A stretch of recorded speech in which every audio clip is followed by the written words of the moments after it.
حضرت ابو ہریرہ رضی اللہ تعالیٰ عنہ کی والدہ کیسے مسلمان ہوئیں؟ مسلم شریف میں حدیث ہے 2491۔ حضرت ابو ہریرہ رضی اللہ تعالیٰ عنہ روایت کرتے ہیں، کنت ادعو امی الی الاسلام وہی مشرکۃ، میں اپنی والدہ کو اسلام کی دعوت دیتا تھا، وہ مشرکہ تھیں۔ فدعوتها یوما، اسی طرح میں نے ایک دن آپ کو دعوت دی اسلام کی۔ فاسمعتنی فی رسول اللہ صلی اللہ علیہ وسلم ما اکرہ، انہوں نے آپ علیہ السلام کے بارے میں نازیبا باتیں کی جو میں پسند نہیں کرتا تھا۔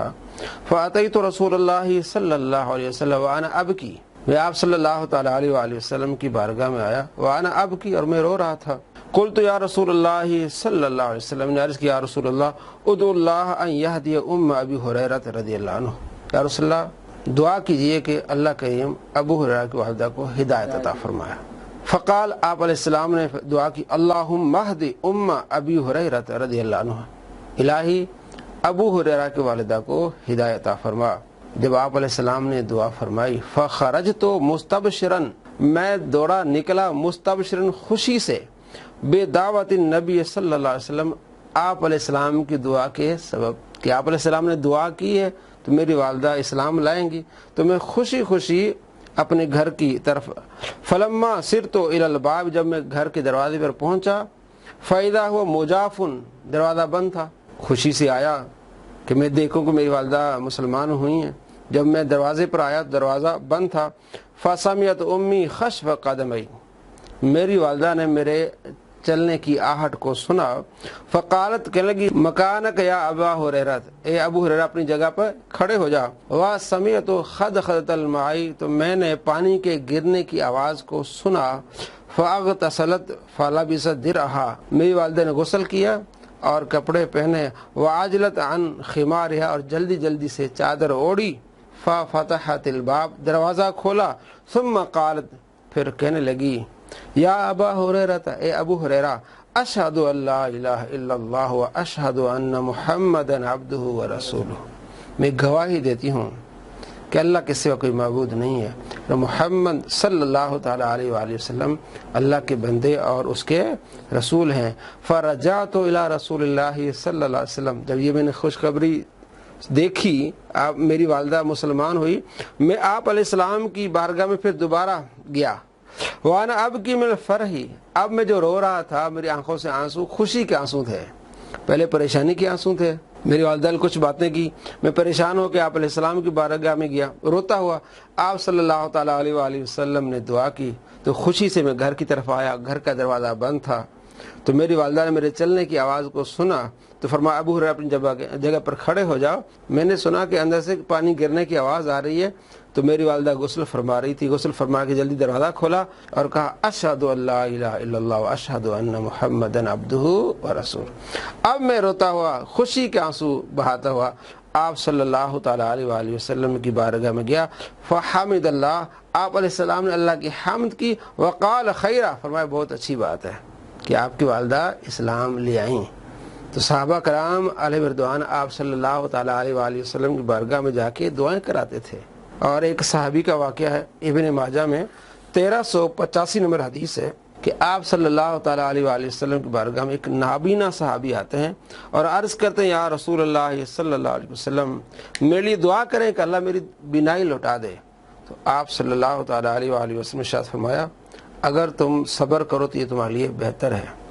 حدیث پاک میں اللہ کریم جو جس سے دو محبوب چیزیں لے لیتا ہے اس کے بدلے میں اسے جنت عطا فرماتا ہے۔ دو محبوب چیزیں کون سی ہیں؟ یہ دو آنکھیں، جب بینائی زائل ہو جاتی ہے، چلی جاتی ہے، اس پر بندہ صبر کرتا ہے تو اس کے بدلے میں اللہ کریم اسے جنت عطا فرماتا ہے۔ ان اللہ مع الصابرین۔ تو صحابی عرض کیا، رسول اللہ دعا فرمائیے۔ آپ صلی اللہ تعالی علیہ وآلہ وسلم نے ارشاد فرمایا، وضو کرو، 2 رکعت نفل پڑھو اور اس کے بعد یہ دعا مانگو، اللہم انی اسألک واتوجہ الیک بمحمد النبی رحمہ، یا محمد صلی اللہ علیہ وسلم انی قد توجہت بک الی ربی فی حاجتی ہذہ لتقضی، کہ اللہ میں تجھ سے نبی رحمت صلی اللہ تعالی علیہ وآلہ وسلم کے وسیلے سے دعا کرتا ہوں، اے محمد میں نے آپ کا وسیلہ لیا ہے، یا محمد پکارا، یہ دعا مانگنی ہے آپ نے۔ وہ صحابی گیا، مسند احمد میں حدیث ہے، وہ اپنے گھر گیا، وضو کیا، نفل پڑھے اور اس کے بعد دعا کی، اللہ نے بینائی لوٹا دی۔ نابینا تھے وہ بینا ہو گئے، واپس آئے، صحابہ نے دیکھا اس کو۔ اس حدیث کے راوی عثمان بن حنیف، اور انہی سے روایت ہے معجم کبیر طبرانی میں حدیث نمبر 8311۔ عثمان بن حنیف کہتے ہیں، اس حدیث کو امام طبرانی کا کی حدیث صحیح ہے۔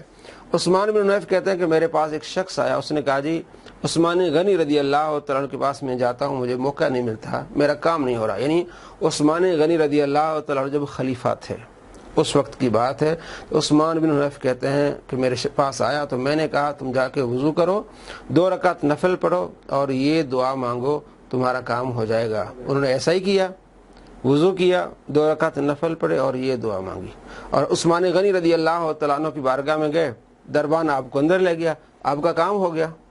وہی ساتھی پھر عثمان بن حنیف کے پاس آتے ہیں، یعنی خلیفہ عثمان غنی ہے اور راوی کون؟ عثمان بن حنیف، یہ بھی صحابی ہیں۔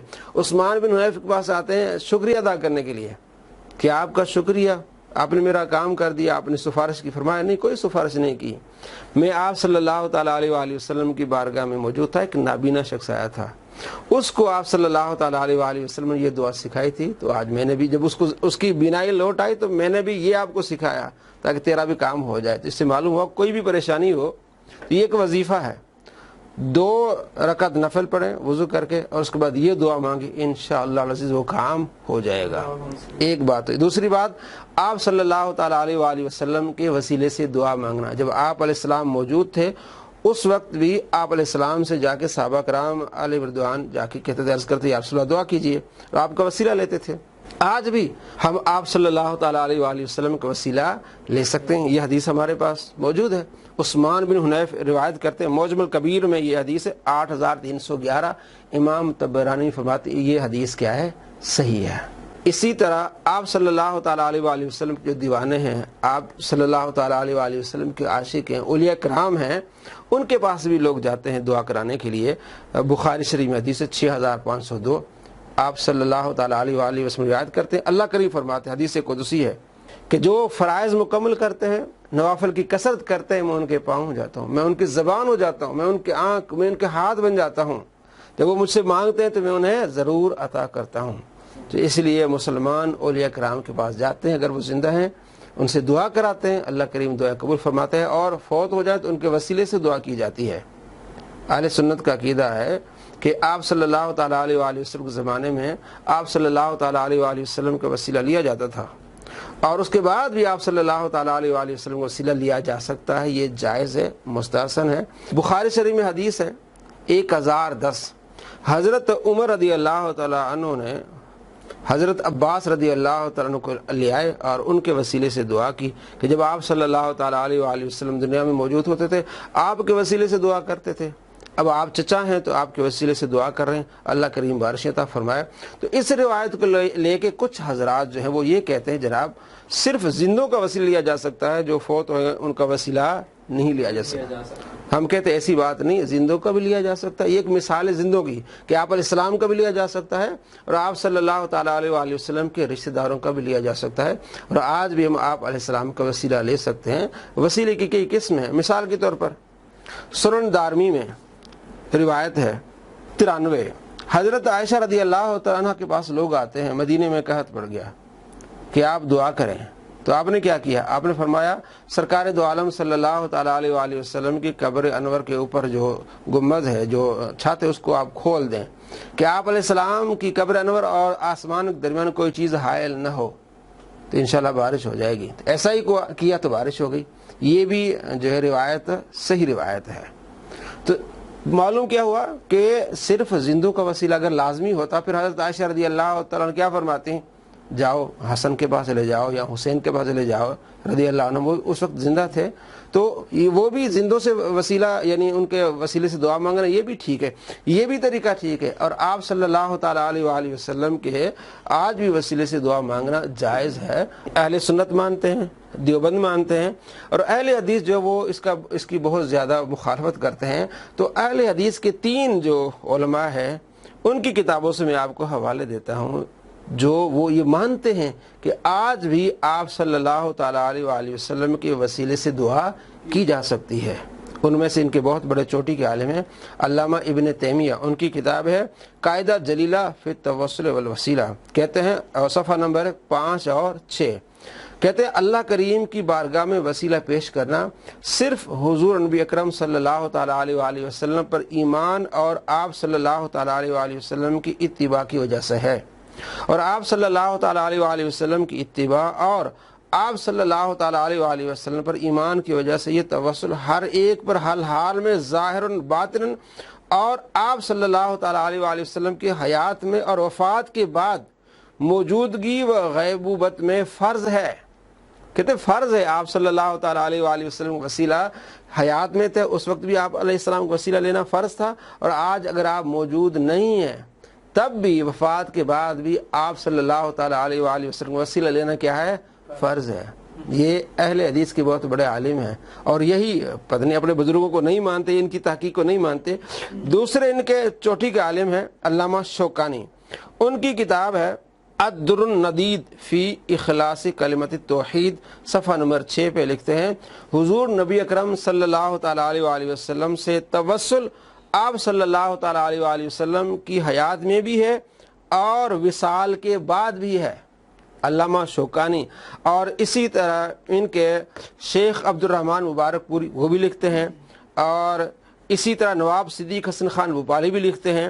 اور تیسرا حوالہ جو میں خاص دینا چاہوں وہ ہے علامہ وحید الزماں، ان کے چوٹی کے عالم ہیں اہل حدیث کے، ان کی کتاب ہے ہدیۃ المہدی من فقہ المحمدی، صفحہ نمبر 49 پہ لکھتے ہیں کہ جب دعا میں غیر اللہ کے وسیلے کا جواز ثابت ہے تو اس کو زندوں کے ساتھ خاص کرنے میں کیا دلیل ہے؟ کہ صرف یہ کہنا کہ زندوں کے وسیلے سے دعا لی جاتی ہے، اس میں کیا دلیل ہے؟ آپ علیہ السلام اس وقت وفات پا گئے تو آپ صلی اللہ تعالیٰ علیہ وآلہ وسلم کے وسیلے سے دعا کی جا سکتی ہے، جب آپ علیہ السلام زندہ تھے اس وقت کی جا سکتی تھی، اب بھی کی جا سکتی ہے، تو کہتے ہیں یہ کیا بات ہے کہ صرف آپ کہتے ہیں زندوں کا وسیلہ لیا جا سکتا ہے؟